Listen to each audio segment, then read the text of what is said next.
Mag-ingat ka na magbigay ng tiwala sa mga katrabaho mo sa workplace mo. Hindi lahat ng nakangiti ay sayo. Hindi lahat yan kakampi mo. At tandaan mo ito, pumunta ka sa trabaho para magtrabaho, hindi ba?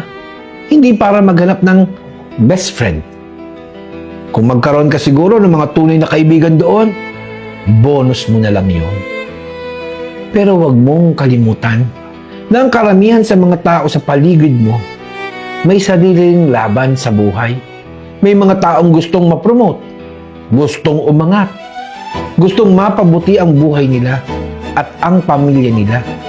At kapag dumating ang oras na kailangan nilang pumili sa pagitan mo at sa mga ambisyon nila, malamang pipiliin nila ang sarili nilang kinabukasan.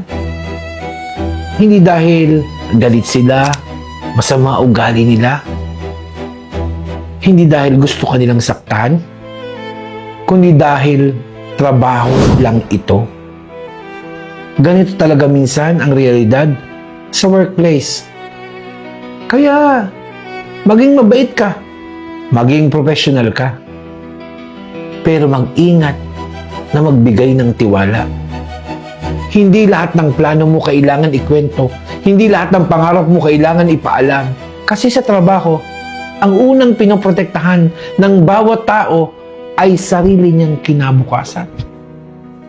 At kapag maaga mong naiintindihan to, mas maiiwas mo ang sarili mong masaktan.